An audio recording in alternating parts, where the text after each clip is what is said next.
Xuthal of the Dusk, a story from the coming of Conan the Cimmerian by Robert E. Howard, narrated by Samuel Selesky.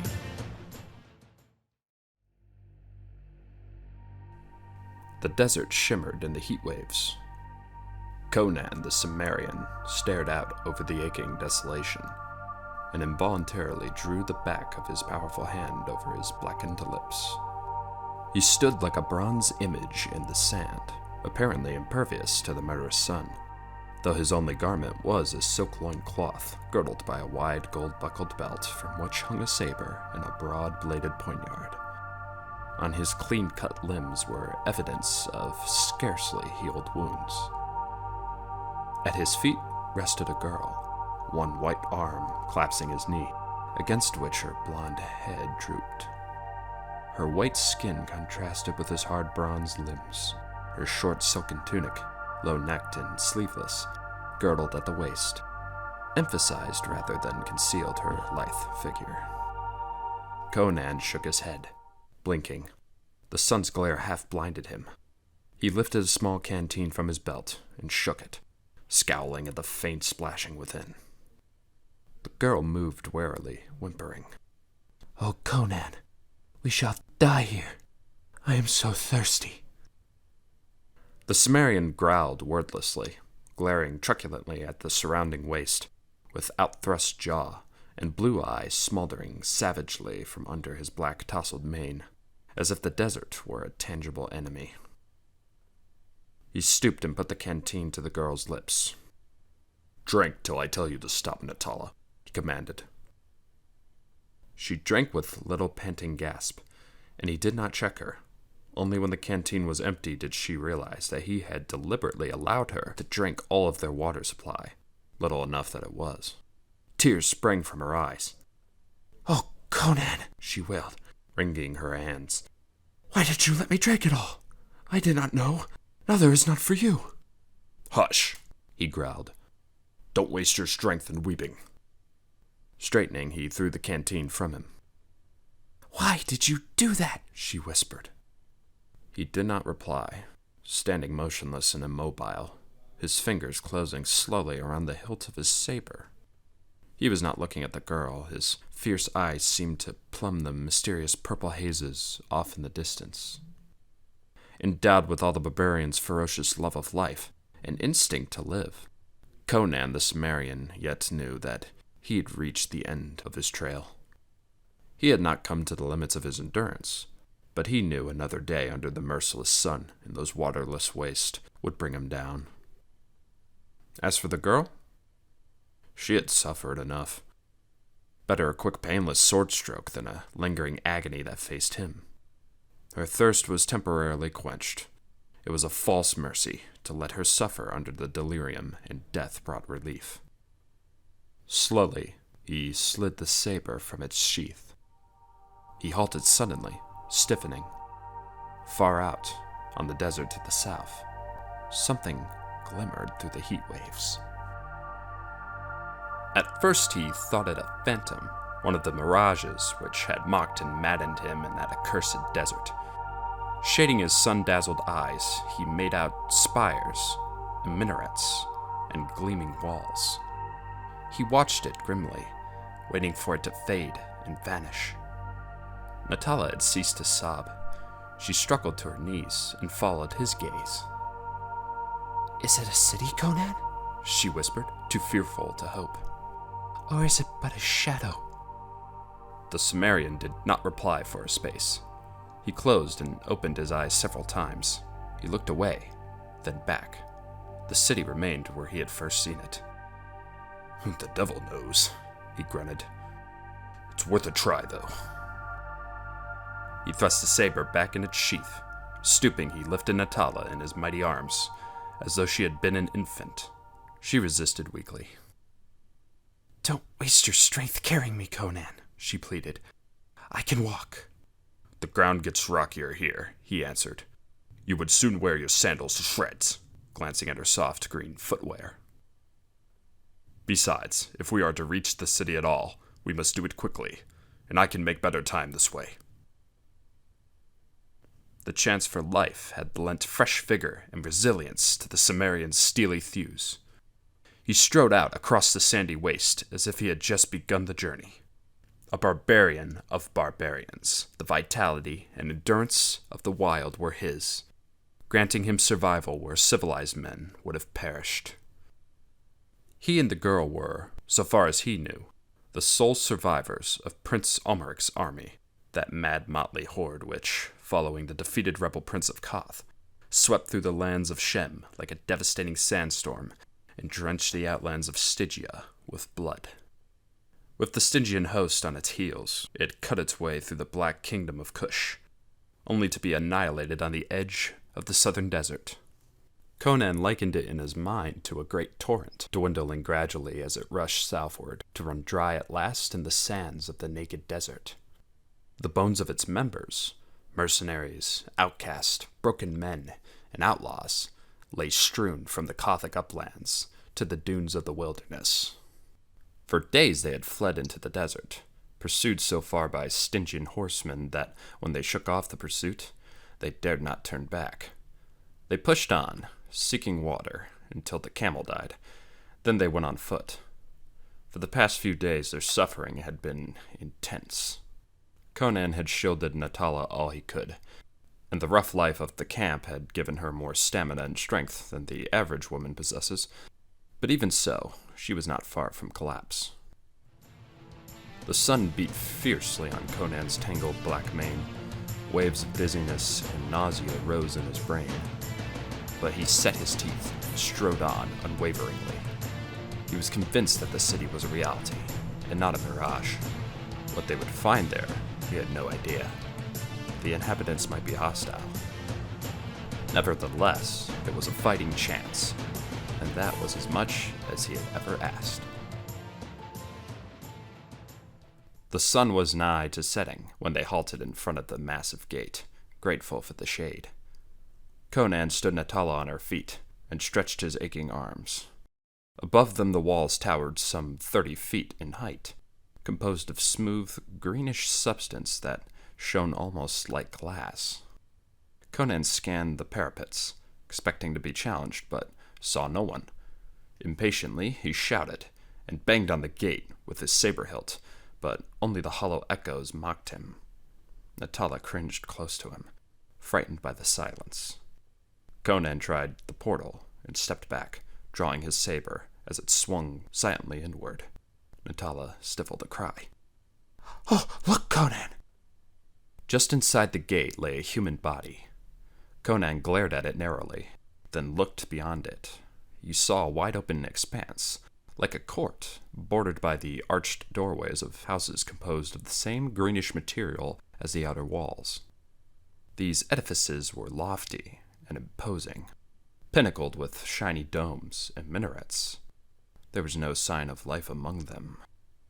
In the center of the court rose the square curb of a well, and the sight stung Conan, whose mouth felt caked with dry dust. Taking Natala's wrist, he drew her through the gate and closed it behind them. "Is he dead?" she whispered, shrinkingly indicating the man who lay limply before the gate. The body was that of a tall, powerful individual, apparently in his prime. The skin was yellow, the eyes slightly slanted. Otherwise, the man differed little from the Hyborian type. He was clad in high-strapped sandals and a tunic of purple silk, and a short sword and a cloth of gold scabbard hung from his girdle. Conan felt his flesh. It was cold. There was no sign of life in the body. "Not a wound on him," grunted the Cimmerian. "But he's dead as Ulmeric with 40 Stygian arrows in him. In Crumb's name, let's see to that well. If there's water in it, we'll drink, dead man or no." There was water in the well, but they did not drink of it. Its level was a good 50 feet below the curb, and there was nothing to draw it up with. Conan cursed blackly, maddened by the sight of the stuff just out of his reach, and turned to look for some means of attaining it. Then a scream from Natala brought him about. The supposedly dead man was rushing upon him, eyes blazing with indisputable life, his short sword gleaming in his hand. Conan cursed amazedly, but wasted no time in conjecture. He met the hurtling attacker with a slashing cut of his saber that sheared through flesh and bone. The fellow's head thudded on the flags. The body staggered drunkenly, an arch of blood jetting from the severed jugular, and then it fell heavily. Conan glared down, swearing softly. This fellow is no deader now than he was a few minutes agone. Into what madhouse have we strayed? Natala, who had covered her eyes with her hands at the sight, peeked between her fingers and shook with fear. Oh, Conan! Will the people of this city not kill us because of this? Well, he growled, this creature would have killed us if I hadn't lopped off its head. He glanced at the archways that gaped blankly from the green walls above them. He saw no hint of movement and heard no sound. I don't think anyone saw us, he muttered. I'll hide the evidence. He lifted the limp carcass by its sword belt with one hand, and grasping the head by its long hair in the other, he half-carried, half-dragged the ghastly remnants over to the well. Since we can't drink this water, he gritted vindictively, I'll see that nobody else enjoys drinking it. Curse such a well anyway. He heaved the body over the curb and let it drop, tossing the head after it. A dull splash sounded far beneath. There's blood on the stones, whispered Natala. There'll be more unless I find water soon, growled the Cimmerian, his short store of patience about exhausted. The girl had almost forgotten her thirst and hunger in her fear, but not Conan. We'll go into one of these doors, he said. Surely we'll find people after a while. Oh, Conan, she wailed, snuggling up as close to him as she could. I'm afraid. This is a city of ghosts and dead men. Let us go back into the desert. Better to die there than to face these terrors. We'll go into the desert when they throw us off the walls, he snarled. There's water somewhere in the city, and I'll find it, if I have to kill every man in it. But what if they come to life again? She whispered. Then I'll keep killing them until they stay dead, he snapped. Come on! That doorway is as good as another. Stay behind me, but don't run unless I tell you to. She murmured a faint assent and followed him so closely that she stepped on his heels, to his irritation. Dusk had fallen, filling the strange city with purple shadows. They entered the open doorway and found themselves in a wide chamber, the walls of which were hung with velvet tapestries, worked in curious designs. Floor, walls, and ceiling were of a green, glassy stone, the walls decorated with gold fringework. Furs and satin cushions littered the floor. Several doorways led into other rooms. They passed through and traversed several chambers, counterparts of the first. They saw no one, but the Cimmerian grunted suspiciously. Someone was here not long ago. This couch is still warm from contact with a human body. That silk cushion bears the imprint of someone's hips. Then there's the faint scent of perfume lingering in the air. A weird, unreal atmosphere hung over all. Traversing this dim, silent palace was like an opium dream. Some of the chambers were unlighted, and these they avoided. Others were bathed in a soft, weird light that seemed to emanate from jewels set in the walls in fantastic designs. Suddenly, as they passed into one of these illuminated chambers, Natala cried out and clutched her companion's arm. With a curse he wheeled, glaring for an enemy, bewildered because he saw none. What's the matter? He snarled. If you ever grab my sword arm again, I'll skin you. Do you want me to get my throat cut? What were you yelling about? Look there, she quivered, pointing. Conan grunted. On a table of polished ebony stood golden vessels, apparently containing food and drink. The room was unoccupied. Well, whoever this feast is prepared for, he growled, he'll have to look elsewhere tonight. Dare we eat it, Conan? Ventured the girl nervously. The people might come upon us and... Lea maniman makla, he swore, grabbing her by the nape of her neck and thrusting her into a gilded chair at the end of the table with no great ceremony. We starve and you make objections. Eat! He took the chair at the other end, and seizing a jade goblet, emptied it at the gulp. It contained a crimson wine-like liquor of a peculiar tang, unfamiliar to him, but it was like nectar to his parched gullet. His thirst allayed, he attacked the food before him with rare gusto. It too was strange to him. Exotic fruits and unknown meats. The vessels were of exquisite workmanship, and there were golden knives and forks as well. These Conan ignored, grasping the meat joints in his fingers and tearing them with his strong teeth. The Cimmerian's table manners were rather wolfish at any time. His civilized companion ate more daintily, but just as ravenously. It occurred to Conan that the food might be poisoned, but the thought did not lessen his appetite. He preferred to die of poisoning rather than starvation. His hunger satisfied, he leaned back with a deep sigh of relief. That there were humans in that silent city was evident by the fresh food, and perhaps every dark corner concealed a lurking enemy. But he felt no apprehension on that score, having a large confidence in his own fighting ability. He began to feel sleepy, and considered the idea of stretching himself on a nearby couch for a nap. Not so Natala. She was no longer hungry and thirsty, but she felt no desire to sleep. Her lovely eyes were very wide, indeed, as she timidly glanced at the doorways, boundaries of the unknown. The silence and mystery of the strange place preyed on her. The chamber seemed larger, the table longer than she first noticed, and she realized that she was farther from her grim protector than she wished to be. Rising quickly, she went around the table and seated herself on his knee, glancing nervously at the arched doorways. Some were lighted and some were not, and it was at the unlightened ones she gazed longest. "We have eaten, drunk, and rested," she urged. "Let us leave this place, Conan. It's evil. I can feel it." "Well, we haven't been harmed so far," he began, when a soft but sinister rustling brought him about. Thrusting the girl off his knee, he rose with the quick ease of a panther, drawing his saber, facing the doorway from which the sound had seemed to come. It was not repeated, and he stole forward noiselessly, Natala following with her heart in her mouth. She knew he suspected peril. His outthrust head was sunk between his giant shoulders. He glided forward in a half-crouch, like a stalking tiger. He made no more noise than a tiger would have made. At the doorway he halted, Natala peering fearfully from behind him. There was no light in the room, but it was partially illuminated by the radiance behind them, which streamed across it into yet another chamber. And in this chamber, a man lay on a raised dais. The soft light bathed him, and they saw he was a counterpart of the man Conan had killed before the outer gate, except that his garments were richer, and ornamented with jewels which twinkled in the uncanny light. Was he dead, or merely sleeping?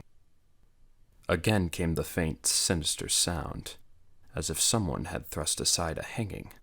Conan drew back, drawing the clinging Natala with him. He clapped his hand over her mouth just in time to check her shriek.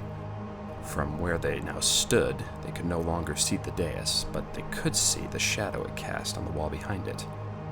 And now another shadow moved across the wall. A huge, shapeless black blot. Conan felt his hair prickle curiously as he watched. Distorted though it might be, he felt that he had never seen a man or beast which cast such a shadow. He was consumed with curiosity, but some instinct held him frozen in his tracks. He heard Natala's quick panting gasp as she stared with dilated eyes. No other sound disturbed the tense stillness. The great shadow engulfed that of the dais. For a long instant, only its black bolt was shown on the smooth wall. Then slowly, it receded, and once more the dais was etched darkly against the wall. But the sleeper was no longer upon it. An hysterical gurgle rose in Natala's throat, and Conan gave her an admonitory shake. He was aware of its iciness in his own veins. Human foes he did not fear. Anything understandable, however grisly, caused no tremors in his broad breast. But this was beyond his ken.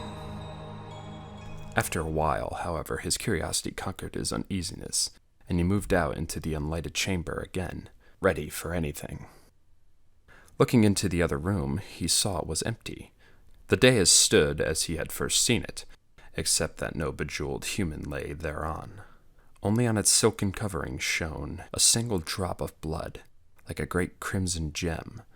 Natala saw it and gave a low, choking cry, for which Conan did not punish her. Again he felt the icy hand of fear. On that dais a man had lain. Something had crept into the chamber and carried him away. What that something was, Conan had no idea, but an aura of unnatural horror hung over those dim-lit chambers. He was ready to depart. Taking Natala's hand, he turned back, then hesitated. Somewhere back among the chambers they had traversed, he heard the sound of a footfall. A human foot, bare or softly shod, had made that sound, and Conan, with the wariness of a wolf, turned quickly aside. He believed he could come again into the outer court, and yet avoid the room from which the sound had appeared to come. But they had not crossed the first chamber on their new route, when the rustle of a silken hanging brought them about suddenly. Before a curtained alcove stood a man, eyeing them intently.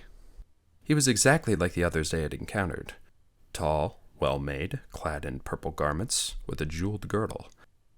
There was neither surprise nor hostility in his amber eyes. They were dreamy as a lotus-eater's. He did not draw the short sword at his side.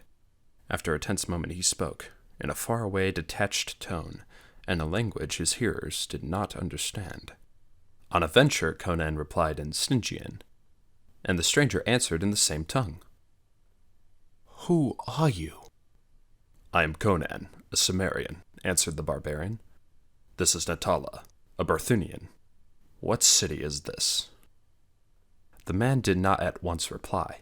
His dreamy, sensuous gaze rested on Natala, and he drawled, "Of all my rich visions, this is the strangest.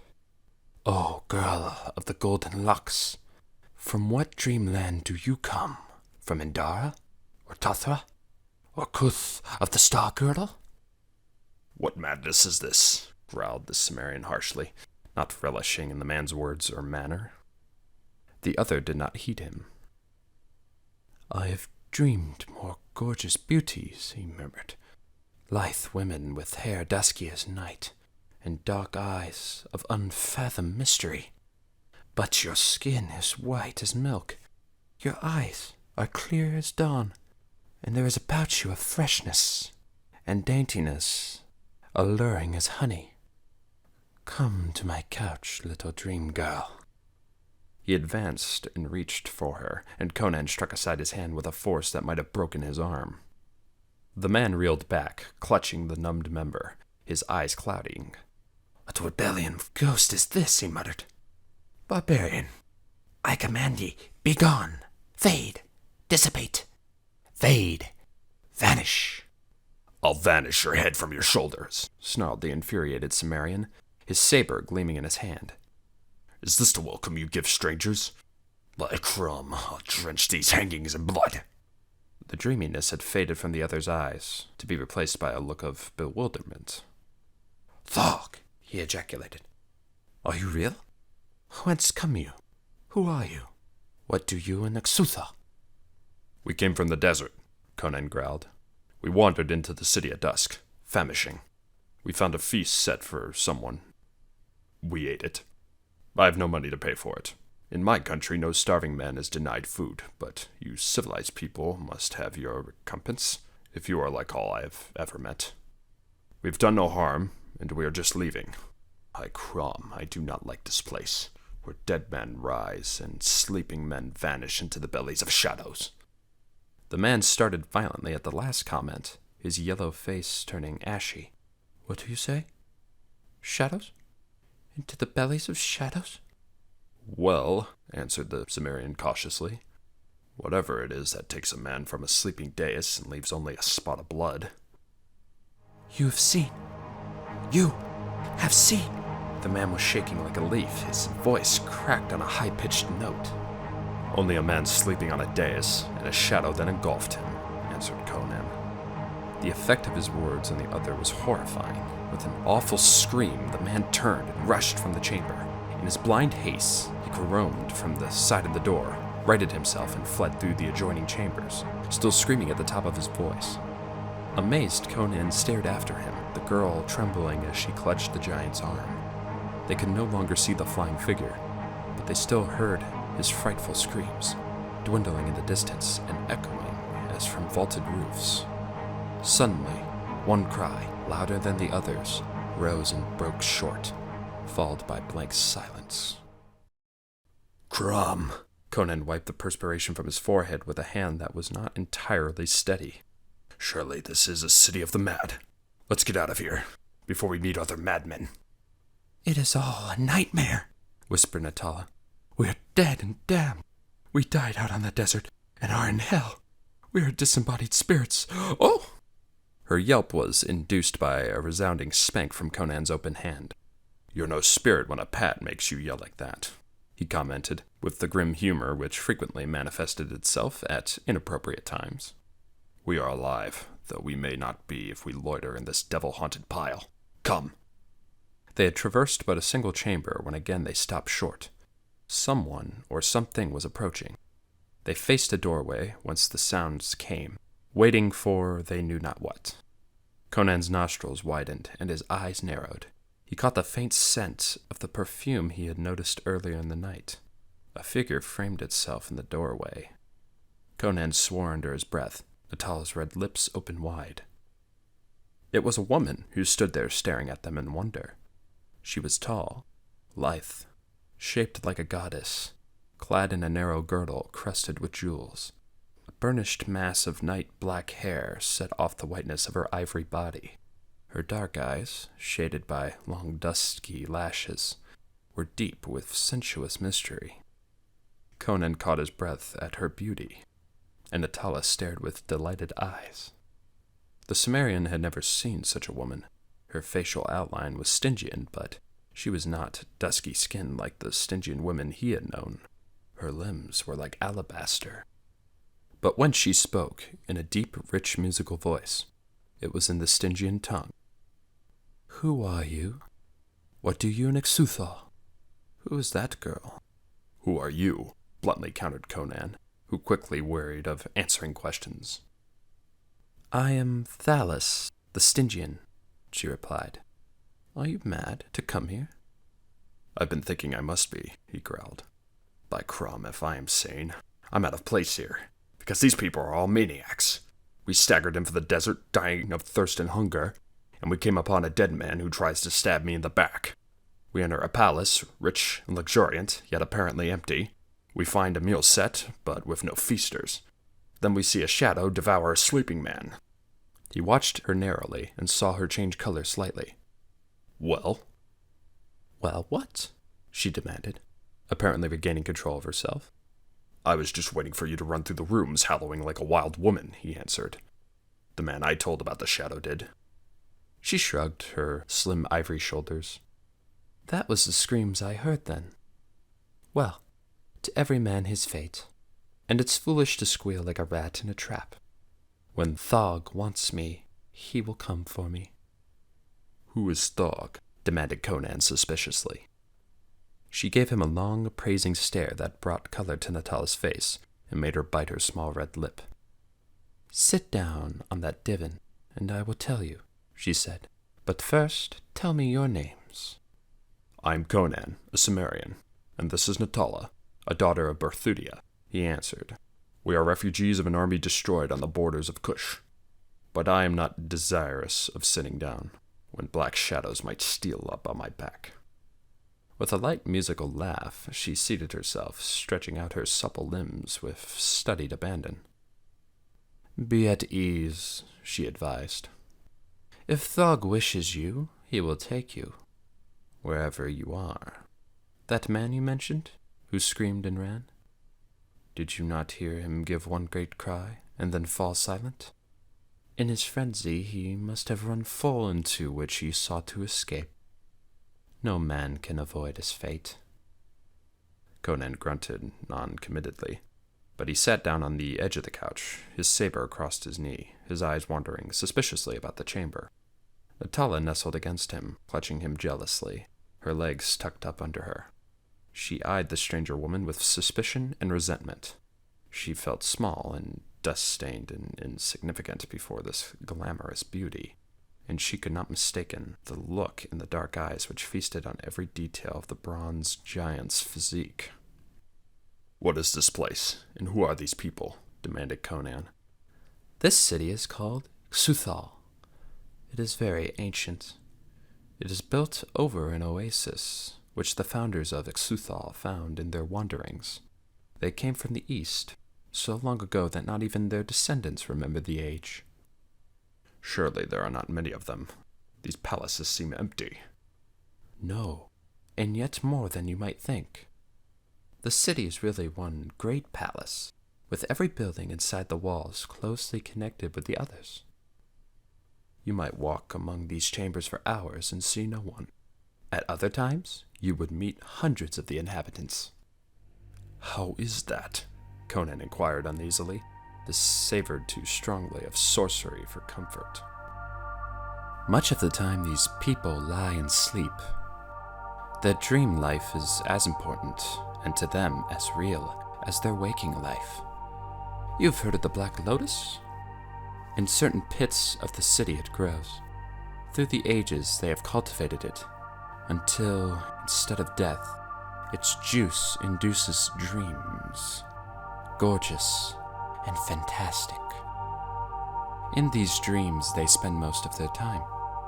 Their lives are vague, erratic, and without plan. They dream, they wake, drink, love, eat, and dream again. They seldom finish anything they begin, but leave it half completed and sink back into the slumber of the Black Lotus. That meal you found? Doubtless one awoke, felt the urge of hunger, prepared the meal for himself, then forgot about it and wandered away to dream again. "Where do they get their food?" interrupted Conan. "I saw no fields or vineyards outside the city. Have they orchards and cattle pens within the walls?" She shook her head. They manufacture their own food out of the primal elements. They are wonderful scientists when they are not drugged with their dream flower. Their ancestors were mental giants who built this marvelous city in the desert, and through the race became slaves to their curious passions. Some of their wonderful knowledge still remains. Have you wondered about these lights? They are jewels fused with radium. You rub them with your thumb to make them glow, and rub them again the opposite way to extinguish them. That is but a single example of their science. But much they have forgotten. They take little interest in waking life, choosing to lie most of the time in death-like sleep. "Then the dead man at the gate," began Conan, "was doubtless slumbering. Sleepers of the lotus are like the dead. Animation is apparently suspended. It is impossible to detect the slightest sign of life. The spirit has left the body and is roaming at will through the other, exotic worlds. The man at the gate was a good example of the irresponsibility of these people's lives. He was guarding the gate, where custom decrees a watch be kept, though no enemy has ever advanced across the desert. In other parts of the city you would find other guards, generally sleeping as soundly as the man at the gate." Conan mulled over this for a space. "Where are the people now?" Scattered in different parts of the city, lying on couches, on silken divans, in cushion-littered alcoves, on fur-covered daises, all wrapped in the shining veil of dreams. Conan felt the skin twitch between his massive shoulders. It was not soothing to think of hundreds of people lying cold and still throughout the tapestried palaces, their glassy eyes turned unseeingly upward. He remembered something else. "What of the thing that stole through the chambers and carried away the man on the dais?" A shudder twitched in her ivory limbs. That was Thog, the Ancient, the god of Xuthal, who dwells in the sunken dome in the center of the city. He has always dwelt in Xuthal. Whether he came here with the ancient founders or was here when they built the city, none knows. But the people of Xuthal worship him. Mostly he sleeps below the city, but sometimes, at irregular intervals, he grows hungry. and then he steals through the secret corridors and the dim-lit chambers, seeking prey. Then none is safe. Natala moaned with terror and clasped Conan's mighty neck, as if to resist an effort to drag her from her protector's side. "Crom!" he ejaculated aghast. "You mean to tell me these people lie down calmly and sleep, with this demon crawling among them?" "It is only occasionally that he is hungry," she repeated. "A god must have his sacrifices. When I was a child in Stygia, the people lived under the shadow of the priest. None ever knew when he or she would be seized and dragged up to that altar. What difference whether the priest give a victim to the gods, or the god comes for his own victims?" "Such is not the custom of my people," Conan growled, "nor of Natala's either. The Hyborians do not sacrifice humans to their god, Mitra. And as for my people, by Crom, I'd like to see a priest try and drag a Cimmerian to the altar. There'd be blood spilt, but not as the priest intended." You are a barbarian, laughed Thalys, but with a glow in her luminous eyes. Thog is very ancient and very terrible. "These folk must be either fools or heroes," grunted Conan, "to lie down and dream their idiotic dreams, knowing they might be awakened in his belly." She laughed. They know nothing else. For untold generations, Thog has preyed on them. He has been one of the factors which have reduced their numbers from thousands to hundreds. A few more generations and they will be extinct, and Thog must either fare forth into the world for new prey, or retire to the underworld whence he came so long ago. They realize their ultimate doom, but they are fatalist, incapable of resistance or escape. Not one of the present generation has been out of sight of these walls. There is an oasis a day's march to the south. I have seen it on the old maps their ancestors drew on parchment, but no man of Xuthal has visited it for 3 generations, much less made any attempt to explore the fertile grasslands which the maps show lying another day's march beyond it. They are a fast-fading race, drowned in lotus dreams, stimulating their waking hours by means of the golden wine which heals wounds, prolongs life, and invigorates the most sated debauchee. Yet they cling to life, and fear the deity they worship. You saw how one went mad at the knowledge that Thog was roving the palaces. I have seen the whole city screaming and tearing its hair, and running frenziedly out of the gates, to cower outside the walls and draw lots to see which one would be bound and flung back through the arched doorways to satisfy Thog's lust and hunger. Were they not all slumbering now, the word of his coming would send them raving and shrieking again through the outer gates. "Oh, Conan," begged Natala hysterically, "let us flee." "In good time," muttered Conan, his eyes burning on Thalys's ivory limbs. "What are you, a Stygian woman, doing here?" "I came here when a young girl," she answered, leaning lithely back against the velvet divan and intertwining her slender fingers behind her dusky head. "I am the daughter of a king, no common woman, as you can see by my skin, which is as white as that of your little blonde there. I was abducted by a rebel prince who, with an army of Kushite bowmen, pushed southward into the wilderness, searching for a land he could make his own. He and all his warriors perished in the desert, but one, before he died, placed me on a camel and walked beside it until he dropped and died in his tracks. The beast wandered on, and I finally passed into delirium from thirst and hunger, and awakened in this city. They told me I had been seen from the walls, early in the dawn, lying senseless beside a dead camel. They went forth and brought me in, and revived me with their wonderful golden wine. And only the sight of a woman would have led them to have ventured that far from their walls. They were naturally much interested in me, especially the men. As I could not speak their language, they learned to speak mine. They are very quick and able of intellect. They learned my language long before I learned theirs. But they were more interested in me than in my language. I have been, and am, the only thing for which a man of them will forego his lotus dreams for a space." She laughed wickedly, flashing her audacious eyes meaningly at Conan. "Of course the women are jealous of me," she continued tranquilly. "They are handsome enough in their yellow-skinned way, but they are dreamy and uncertain as the men. And these latter like me not only for my beauty, but for my reality. I am no dream. Though I have dreamed the dreams of the lotus, I am a normal woman, with earthly emotions and desires. With such these moon-eyed yellow women cannot compare. That is why it would be better for you to cut that girl's throat with your saber, before the men of Xuthal waken and catch her. They will put her through paces she never dreamed of. She is too soft to endure what I have thrived on. I am a daughter of Luxor, and before I had known 15 summers I had been led through the temples of Dakito, the dusky goddess, and had been initiated into the mysteries. Not that my first years in Xuthal were years of unmodified pleasure. The people of Xuthal have forgotten more than the priestesses of Dakito ever dreamed. They live only for sensual joys. Dreaming or waking, their lives are filled with exotic ecstasies beyond the ken of ordinary men." "Damn degenerates," growled Conan. "It is all in the point of view," smiled Thalis lazily. "Well," he decided, "we're merely wasting time. I can see this is no place for ordinary mortals.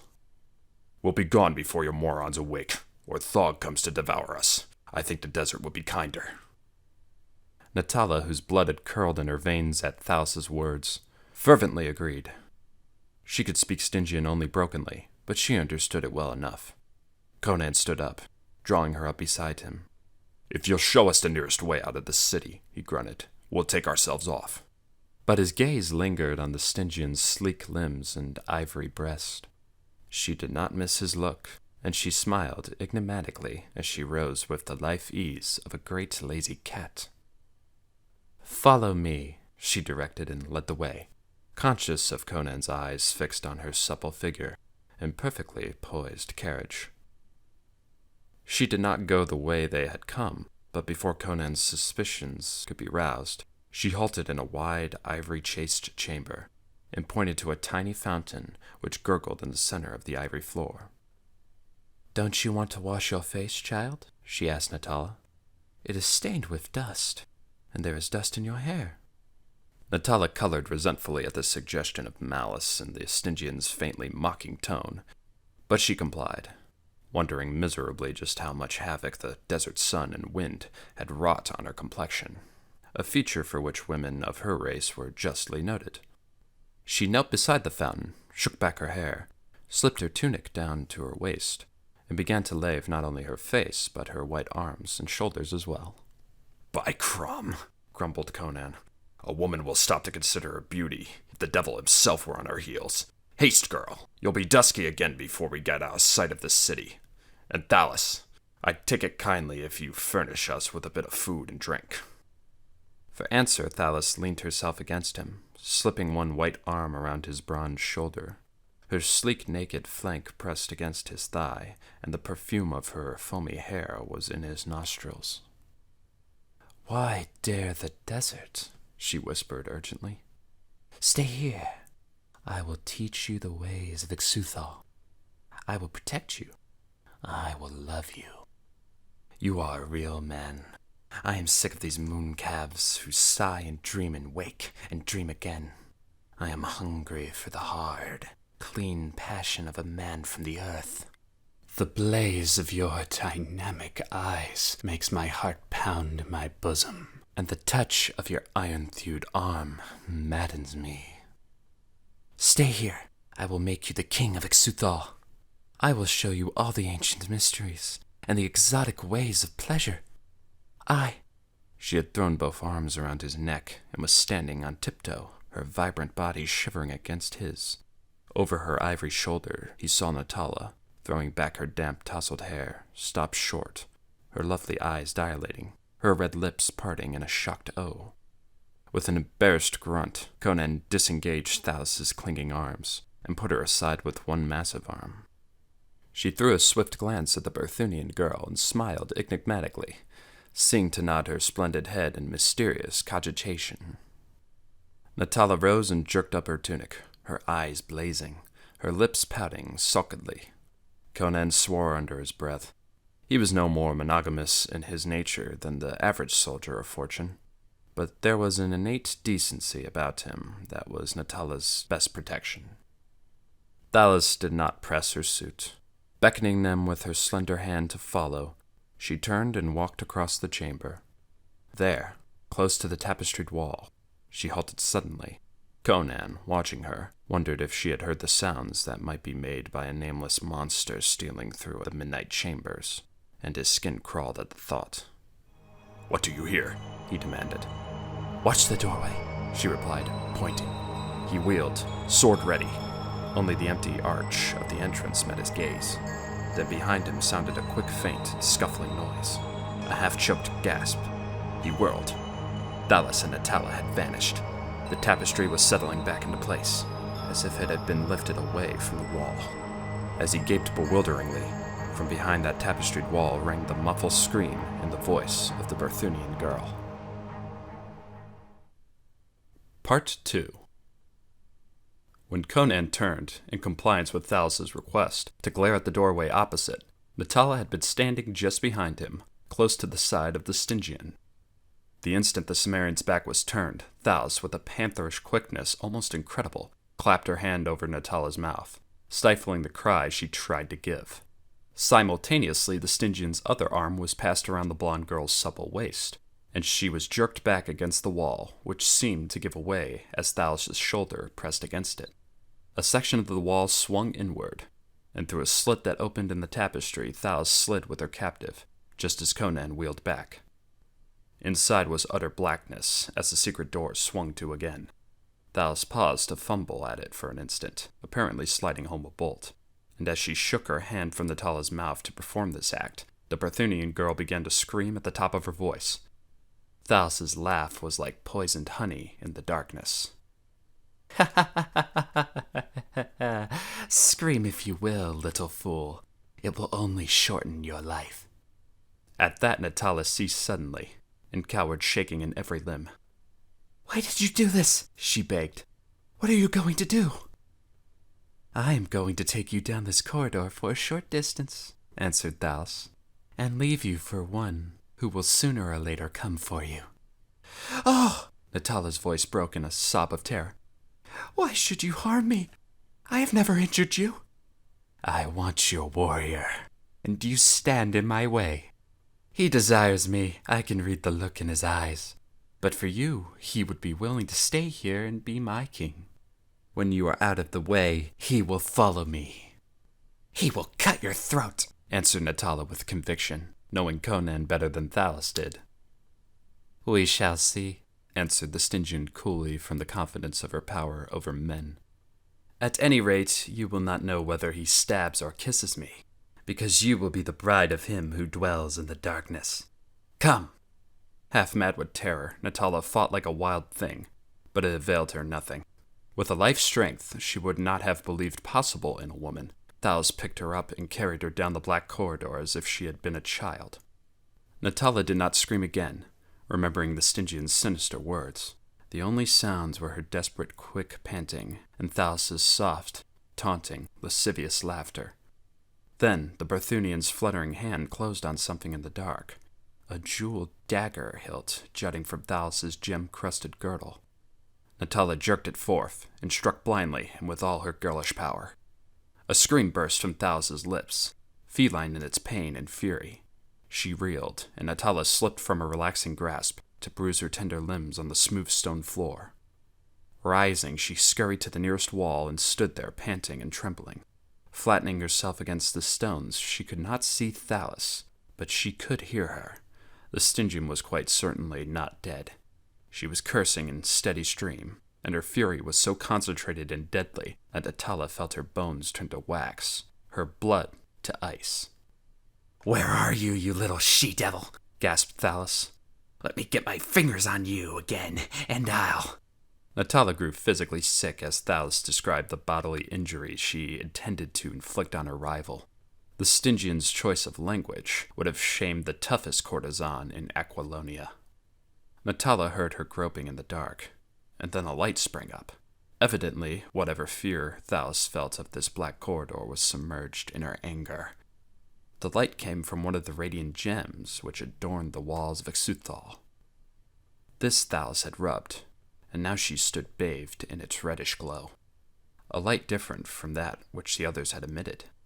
One hand was pressed to her side, and blood trickled between the fingers. But she did not seem weakened or badly hurt, and her eyes blazed fiendishly. What little courage remained to Natala ebbed away at sight of the Stygian standing limbed in that weird glow. Her beautiful face contorted with a passion that was no less than hellish. She now advanced with a panther's tread, drawing her hand away from her wounded side and shaking the blood drops impatiently from her fingers. Natala saw that she had not badly harmed her rival.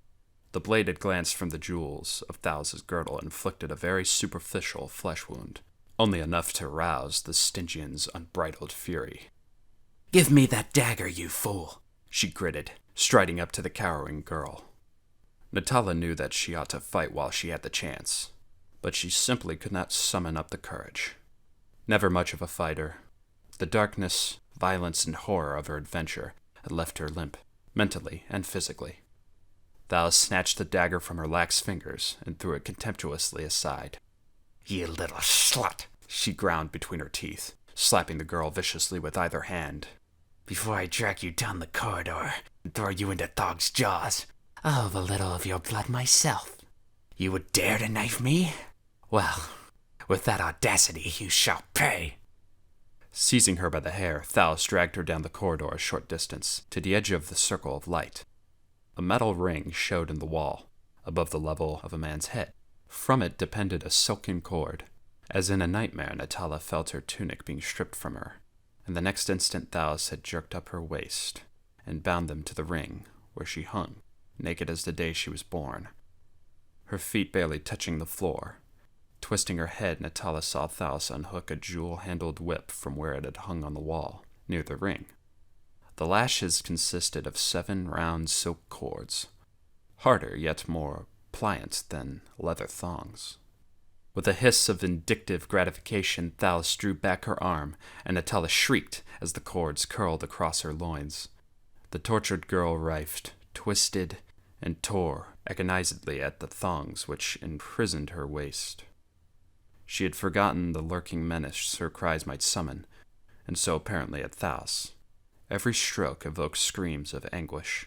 The whippings Natala had received in the Shemite slave markets paled to insignificance before this. She had never guessed the punishing power of hard-woven silk cords. The caress was more exquisitely painful than any birch twigs or leather thongs. They whistled venomously as they cut the air. Then, as Natala twisted her tear-strained face over her shoulder to shriek for mercy, something froze her cries. Agony gave place to paralyzing horror in her beautiful eyes. Struck by her expression, Thaus checked her lifted hand and whirled quick as a cat. Too late. An awful cry rang from her lips as she swayed back, her arms upflung. Natala saw her for an instant, a white figure of fear etched against a great black, shapeless mass that towered over her. Then the white figure was whipped off its feet, the shadow receded with it, and in the circle of dim light, Natala hung alone, half fainting with terror. From the black shadows came sounds, incomprehensible and blood-freezing. She heard Thaus's voice pleading frenziedly, but no voice answered. There was no sound except the Stygian's panting voice, which suddenly rose to screams of agony, and then broke in hysterical laughter, mingled with sobs. This dwindled to a convulsive panting, and presently this too ceased, and a silence more terrible hovered over the secret corridor. Nauseated with horror, Natala twisted about and dared to look fearfully in the direction the black shape had carried Thaus. She saw nothing, but she sensed an unseen peril, more grisly than she could understand. She fought against a rising tide of hysteria. Her bruised wrist, her smarting body was forgotten in the teeth of this menace which she dimly felt threatened not only her body, but her soul as well. She strained her eyes into the blackness beyond the rim of the dim light, tense with fear on what she might see. A whimpering gasp escaped her lips. The darkness was taking form. Something huge and bulky grew up out of the void. She saw a giant, misshapen head emerging into the light. At least she took it for a head, though it was not the member of any sane or normal creature. She saw a great toad-like face, the features of which were as dim and unstable as those of the specters seen in a mirror of nightmare. Great pools of light that might have been eyes blinked at her, and she shook at the cosmic lust reflected there. She could tell nothing about the creature's body. Its outlines seemed to waver and alter subtly, even as she looked at it, yet its substance was apparently solid enough. There was nothing misty or ghostly about it.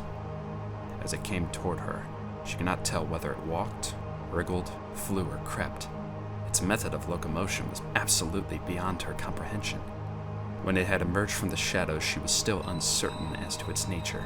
The light from the radiant gem did not illumine it as it would have illumined an ordinary creature. Impossible as it seemed, the being seemed almost impervious to the light.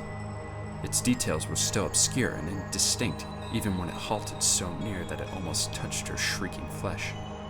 Only the blinking toad-like face stood out with any distinctness.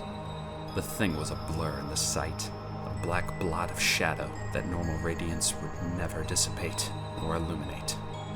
She decided she was mad, because she could not tell whether the being looked up at her or towered over her.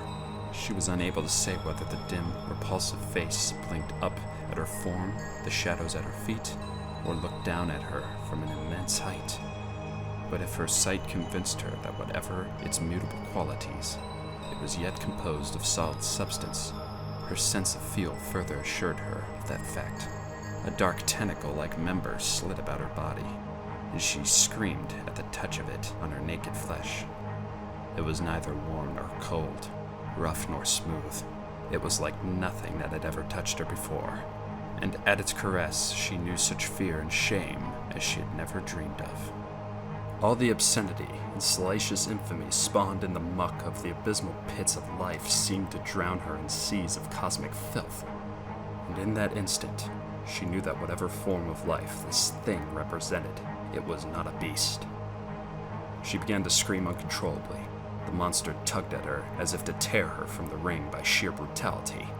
Then something crashed above their heads, and a form hurtled down through the air to strike the stone floor. Part 3. When Conan wheeled to see the tapestry settling back in place and to hear Natala's muffled cry, he hurled himself against the wall with a maddened roar. Rebounding from the impact that would have splintered the bones of lesser men, he ripped away the tapestry, revealing what appeared to be a blank wall. Beside himself with fury, he lifted his saber, as though to hew through the marble, when a sudden sound brought him about, eyes blazing. A score of figures faced him, yellow men in purple tunics, with short swords in their hands. As he turned, they surged in on him with hostile cries. He made no attempt to conciliate them. Maddened at the disappearance of his sweetheart, the barbarian reverted to type. A snarl of bloodthirsty gratification hummed in his bull throat as he leaped, and the first attacker, his short sword overreaching by the whistling saber, went down with his brains gushing from his split skull. Wheeling like a cat, Conan caught a descending wrist on his edge, and the hand gripping the short sword flew into the air, scattering a shower of red drops. But Conan had not paused or hesitated. A panther's twist and a shift of his body avoided the blundering rush of two yellow swordsmen, and the blade of one, missing its objective, was sheathed in the breast of the other. A yell of dismay went up at the mischance, and Conan allowed himself a short bark of laughter as he bounded aside from a whistling cut and slashed under the guard of yet another man of Xuthal. A long spurt of crimson followed his singing edge, and the man crumbled screaming, his belly muscles cut through. The warriors of Xuthal howled like mad wolves. Unaccustomed to battle, they were ridiculously slow and clumsy compared to the tigerish barbarian, whose motions were blurs of quickness possible only to steel thews knit to a perfect fighting brain. They floundered and stumbled, hindered by their own numbers. They struck too quick or too soon, and cut only empty air. He was never motionless or in the same place an instant. Springing, sidestepping, whirling, twisting, he offered a constantly shifting target for their swords, while his own curved blades sang death about their ears. But whatever their faults, the men of Xuthal did not lack courage. They swarmed about him yelling and hacking, and through the arched doorways rushed others, awakened from their slumbers by the unwanted clamor. Conan, bleeding from a cut on the temple, cleared a space for an instant with a devastating sweep of his dripping saber, and cast a quick glance about for an avenue of escape. At that instant he saw the tapestry on one of the walls drawn aside, disclosing a narrow stairway. On this stood a man in rich robes, vague-eyed and blinking, as if he had just awakened and had not yet shaken the dust of slumber from his brain. Conan's sight and action were simultaneous. A tigerish leap carried him untouched through the hemming ring of swords, and he bounded toward the stair with the pack giving tongue behind him. 3 men confronted him at the foot of the marble steps, and he struck them with a deafening crash of steel. There was a frenzied instant when the blades flamed like summer lightning. Then the group fell apart, and Conan sprang up the stair. The oncoming horde tripped over 3 writhing forms on its foot. One laid face down in a sickening welter of blood and brains. Another propped himself on his hands, blood spurting blackly from his severed throat veins. The other howled like a dying dog as he clawed at the crimson stump that had been an arm. As Conan rushed up the marble stair, the man above shook himself from his stupor and drew a sword that sparkled frostily in the radium light. He thrust downward as the barbarian surged upon him. But as that point sang toward his throat, Conan ducked deeply. The blade slit the skin on his back, and Conan straightened, driving his saber upward as the man might wield a butcher knife, with all the power of his mighty shoulders. So terrific was his headlong drive that the sinking of the saber to the hilt into the belly of his enemy did not check him. He caromed against the wrench's body, knocking it sidewise. The impact sent Conan crashing against the wall. The other, the saber torn through his body, fell headlong down the stair, ripped open to the spine from groin to broken breastbone. In a ghastly mess of streaming entrails, the body tumbled against the men rushing up the stairs, bearing them back with it. Half stunned, Conan leaned against the wall an instant, glaring down upon them. Then, with a defiant shake of his dripping saber, he bounded up the steps. Coming into an upper chamber, he halted only long enough to see that it was empty. Behind him, the horde was yelling with such intensified horror and rage that he knew he had killed some notable men there on the stair, probably the king of that fantastic city. He ran at random, without plan. He desperately wished to find and succor Natala, who he was sure needed aid badly. But harried as he was by all the warriors of Xuthal, he could only run on, trusting to luck to elude them and find her. Among those dark or dimly lighted upper chambers, he quickly lost all sense of direction, and it was not strange that he eventually blundered into a chamber into which his foes were just pouring. They yelled vengefully and rushed for him, and with a snarl of disgust he turned and fled back the way he had come. At least he thought it was the way he had come. But presently, racing into a particularly ornate chamber, he was aware of his mistake. All the chambers he had traversed since mounting the stair had been empty. This chamber had an occupant, who rose up with a cry as he charged in. Conan saw a yellow-skinned woman, loaded with jeweled ornaments but otherwise nude, staring at him with wide eyes. So much he glimpsed as she raised her hand and jerked a silken robe hanging from the wall. Then the floor dropped from under him, and all his steel-trapped coordination could not save him from the plunge into the black depths that opened beneath him. He did not fall a great distance, though it was far enough to have snapped the leg bones of a man not built of steel springs and whalebone. He hit cat-like on his feet, and one hand, instinctively retaining his grasp on the saber hilt. A familiar cry rang in his ears as he rebounded on his feet, as a lynx rebounds with snarling bared fangs. So Conan, glaring from under his tousled mane, saw the white-naked figure of Natala writhing in a lustful grasp of a black nightmare shape that could have only been bred in the lost pits of hell. The sight of that awful shape alone might have frozen the Cimmerian with fear. In juxtaposition to his girl, the sight sent a red wave of murderous fury through Conan's brain. In a crimson mist he smote the monster. It dropped the girl, wheeling toward its attacker, and the maddened Cimmerian's saber, shrilling through the air, sheared clear through the black, vicious bulk and rang on the stone floor, showering blue sparks. Conan went to his knees from the fury of the blow. The edge had not encountered the resistance he had expected. As he bounded up, the thing was upon him. It towered above him like a clinging black cloud. It seemed to flow about him in almost liquid waves, to envelope and engulf him. His madly slashing saber sheared through it again and again. His ripping poignard tore and rent in. He was deluged with a slimy liquid that must have been its sluggish blood. Yet its fury was no wise abated.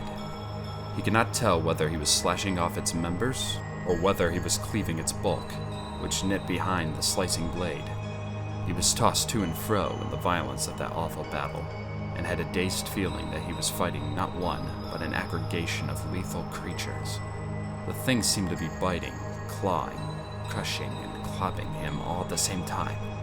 He felt fangs and talons rend his flesh, flapping cables that were yet hard as iron encircle his limbs and body, and worse than all, something like a whip of scorpions fell again and again across his shoulders, back, and breast, tearing the skin and filling his veins with a poison that was like liquid fire.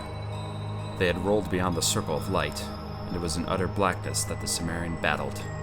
Once he sank his teeth, beast-like, into the flabby substance of his foe, revolting as the stuff writhed and squirmed like living rubber from between his iron jaws.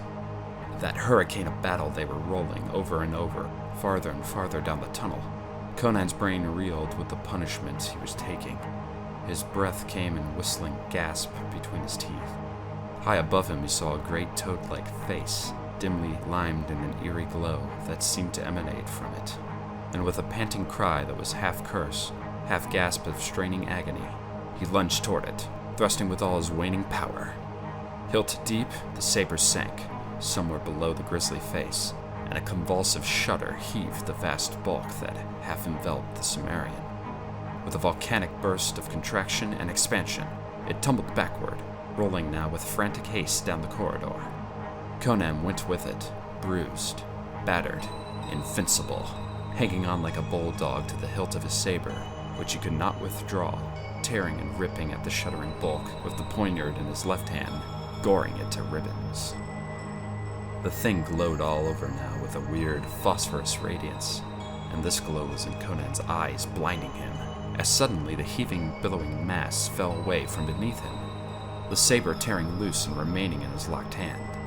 This hand and arm hung down into space, and far below him the glowing body of the monster was rushing downward like a meteor. Conan dazedly realized that he had laid on the brink of a great round well, the edge of which was slimy stone. He lay there, watching the hurtling glow dwindling and dwindling until it vanished into a dark, shining surface that seemed to surge upward to meet it. For an instant, a dimming witch fire glimmered in those dusky depths. Then it disappeared, and Conan lay staring down into the blackness of the ultimate abyss from which no sound came. Part 4. Straining vainly at the silk cords which cut into her wrist, Natala sought to pierce the darkness beyond the radiant circle. Her tongue seemed frozen to the roof of her mouth. Into the blackness she had seen Conan vanish, locked in mortal combat with the unknown demon, and the only sounds that had come to her straining ears had been the panting gasp of the barbarian, the impact of struggling bodies, and the thud and rip of savage blows. These ceased, and Natala swayed dizzily on her cords, half fainting. A footstep aroused her of her apathy of horror, to see Conan emerging from the darkness. At the sight she found her voice in a shriek which echoed down the vaulted tunnel. The manhandling the Cimmerian had received was appalling to behold. At every step he dripped blood. His face was skinned and bruised, as if he had been beaten with a bludgeon. His lips were pulped, and blood oozed down his face from a wound in his scalp. There were deep gashes in his thighs, calves, and forearms, and great bruises showed on his limbs and body from impacts against the stone floor. But his shoulders, back, and upper breast muscles had suffered most. The flesh was bruised, swollen, and lacerated, the skin hanging in loose strips, as if he had been lashed with wire whips. "Oh, Conan," she sobbed. "what has happened to you?" He had no breath for conversation, but his smashed lips writhed in what might have been grim humor as he approached her. His hairy breast, glistening with sweat and blood, heaved with his panting. Slowly and laboriously he reached up and cut her cords, then fell back against the wall and leaned there, his trembling legs braced wide. She scrambled up from where she had fallen and caught him in a frenzied embrace, sobbing hysterically. "Oh, Conan, you are wounded unto death. What shall we do?" Well, he panted, you can't fight a devil out of hell and come off with the whole skin. "Where is it?" she whispered. "Did you kill it?" I don't know. It fell into a pit. It was hanging in bloody shreds, but whether it can be killed by steel, I know not. "Oh, your poor back," she wailed, wringing her hands. It lashed me with a tentacle, he grimaced, swearing as he moved. It cut like wire, burned like poison. But it was its damnable squeezing that got my wind. It was worse than a python. If half my guts are not mashed out of place, I'm much mistaken. "What shall we do?" she whimpered. He glanced up. The trap was closed. No sound came from above. We can't go back through the secret door, he muttered. That room is full of dead men, and doubtless warriors keep watch there. They must have thought my doom sealed when I plunged through the floor above, or else they dare not follow me into this tunnel. Twist that radium gem off the wall. As I groped my way back up the corridor, I felt arches opening into other tunnels. We'll follow the first we come to. It may lead to another pit, or to open air. We must chance it. We can't stay here and rot. Ugh. Natala obeyed, and holding the tiny point of light in his left hand and his bloody saber in his right, Conan started down the corridor. He went slowly, stiffly, only his animal vitality keeping him on his feet. There was a blank glare in his bloodshot eyes, and Natala saw him involuntarily lick his battered lips from time to time. She knew his suffering was ghastly, but with the stoicism of the wilds, he made no complaint. Presently the dim light shone on a black arch, and into this Conan turned. Natala cringed at what she might see, but the light revealed only a tunnel similar to what they had just left. How far they went she had no idea, before they mounted a long stair and came upon a stone door, fastened with a golden bolt. She hesitated, glancing at Conan. The barbarian was swaying on his feet, the light in his unsteady hand flinging fantastic shadows back and forth along the wall. Open the door, girl, he muttered thickly. The men of Xuthal will be waiting for us, and I would not disappoint them. Ugh. By Crom, the city has not seen such a sacrifice as I will make. She knew he was half delirious. No sound came from beyond the door. Taking the radium gem from his blood-stained hand, she threw the bolt and drew the panel inward. The inner side of a cloth of gold tapestry met her gaze as she drew it aside and peeked through, her heart in her mouth. She was looking into an empty chamber, in the center of which a silvery fountain tinkled. Conan's hand fell heavily on her naked shoulder. Stand aside, girl, he mumbled. Now is the feasting of the swords. "There is no one in the chamber," she answered. "But there is water." I hear it. He licked his blackened lips. We will drink before we die. He seemed blinded. She took his darkly stained hand and led him through the stone door. She went on tiptoe, expecting a rush of yellow figures through the arches at any instant. Drink while I keep watch, he muttered. "No, I am not thirsty. Lie down beside the fountain and I will bathe your wounds." What of the swords of Xuthal? He continually raked his arm across his eyes as if to clear his blurred sight. I hear no one. All is silent. He sank down gropingly and plunged his face into the crystal jet, drinking as if he could not get enough. When he raised his head, there was a sanity in his bloodshot eyes, and he stretched his massive limbs out on the marble floor as she requested, though he kept his saber in his hand, and his eyes continually roved toward the archways. She bathed his torn flesh and bandaged the deeper wounds with strips torn from a silk hanging. She shuddered at the appearance of his back. The flesh was discolored, mottled, and spotted black and blue, and a sickly yellow, where it was not raw. As she worked, she sought frantically for a solution to their problem. If they stayed where they were, they would eventually be discovered. Whether the men of Xuthal were searching the palaces for them, or had returned to their dreams, she could not know. As she finished her task, she froze. Under the hanging that partly concealed an enclave, she saw the hands breathed of yellow flesh. Saying nothing to Conan, she rose and crossed the chamber softly, grasping his poniard. Her heart pounded suffocatingly as she cautiously drew aside the hanging. On the dais lay a young yellow woman, naked and apparently lifeless. At her hand stood a jade jar nearly full of a peculiar golden-colored liquid. Natala believed it to be the elixir described by Thalys, which lent vigor and vitality to the degenerate Xuthal. She leaned across the supine form and grasped the vessel, her poniard poised over the girl's bosom. The latter did not wake. With the jar in her possession, Natala hesitated, realizing it would be the safer course to put the sleeping girl beyond the power of waking and raising an alarm. But she could not bring herself to plunge the Cimmerian poniard into that still bosom. And at last she drew back the hanging and returned to Conan, who laid where she had left him, seemingly only partly conscious. She bent and placed the jar to his lips. He drank, mechanically at first, then with a sudden roused interest. To her amazement, he sat up and took the vessel from her hands. When he lifted his face, his eyes were clear and normal. Much of the drawn, haggard look had gone from his features, and his voice was not the mumble of delirium. Crom, where did you get this? She pointed. From that enclave, where a yellow hussy is sleeping. He thrust his muzzle again into the golden liquid.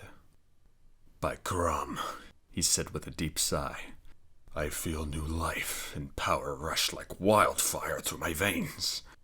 Surely this is the very elixir of life. He rose, picking up his saber. We had best go back into the corridor, Natala ventured nervously. We shall be discovered if we stay here long. We can hide there until your wounds heal. Not I, he grunted. We are not rats to hide in dark burrows. We leave this devil city now, and let none seek to stop us. But your wounds, she wailed. I do not feel them, he answered. It may be a false strength this liquor has given me, but I swear I am aware of neither pain nor weakness. With sudden purpose, he crossed the chamber to a window she had not noticed. Over his shoulder, she looked up. A cool breeze tossed her tousled locks. Above was the dark, velvet sky, clustered with stars. Below them stretched a vague expanse of sand. Dallas said the city was one great palace, said Conan. Evidently, some of the chambers are built like towers on the wall. This one is. Chance has led us well. What do you mean? She asked, glancing apprehensively over her shoulder. There is a crystal jar on the ivory table, he answered. Fill it with water and tie a strip of that torn hanging about its neck for a handle, while I rip up this tapestry. She obeyed without question, and when she turned from her task, she saw Conan rapidly tying together the long, tough strips of silk to make a rope, one end of which he fastened to the leg of the massive ivory table. We'll take our chances with the desert, he said. Dallas spoke of an oasis a day's march to the south, and grasslands beyond that. If we reach the oasis, we can rest until my wounds heal. This wine is like sorcery. A little while ago, I was little more than a dead man. Now I am ready for anything. Here is enough silk left for you to make a garment of. Natala had forgotten her nudity. The mere fact caused her no qualms, but her delicate skin would need protection from the desert sun. As she knotted the silk length about her supple body, Conan turned to the window, and with a contemptuous wrench torn away the soft gold bars that guarded it. Then, looping the loose end of his silk rope about Natala's hips, and cautioning her to hold on with both hands, he lifted her through the window and lowered her the 30-odd feet to the earth. She stepped out of the loop, and drawing it back up, he made fast the vessels of water and wine, and lowered them to her. He followed them, sliding down swiftly, hand over hand. As he reached her side, Natala gave a sigh of relief. They stood alone at the foot of the great wall, the paling stars overhead and the naked desert about them. What perils yet confronted them she could not know, but her heart sang with joy because they were out of that ghostly, unreal city. "They may find the rope," grunted Conan, slinging the precious jars across his shoulders, wincing at the contact with his mangled flesh. "They may even pursue us, but from what Thalys said, I doubt it." "That way is south." A bronze muscular arm indicated their course. "So somewhere in that direction lies the oasis. Come." Taking her hand with a thoughtfulness unusual for him, Conan strode out across the sands, suiting his stride to the shorter legs of his companion. He did not glance back at the silent city, brooding dreamily and ghostly behind him. "Conan," Natala ventured finally, "when you fought that monster, and later as you came up the corridor, did you see anything of Thalys?" He shook his head. It was dark in the corridor, but it was empty. She shuddered. "She tortured me, yet I pity her." "It was a hot welcome we got in that accursed city," he snarled. Then his grim humor returned. "Well, they'll remember our visit long enough, I'll wager. There are brains and guts and blood to be cleaned off the marble tiles. And if their god still lives, he carries more wounds than I. We got off light. After all, we have wine and water and a good chance of reaching a habitable country, though I look as if I've gone through the meat grinder. And you have a sore." "It's all your fault," she interrupted. "If you had not looked so long and admiringly at that Stygian cat." "Crom and his devils," he swore. "When the oceans drown the world, women will take time for jealousy. Devil take their conceit. Did I tell the Stygian to fall in love with me? After all, she was only human."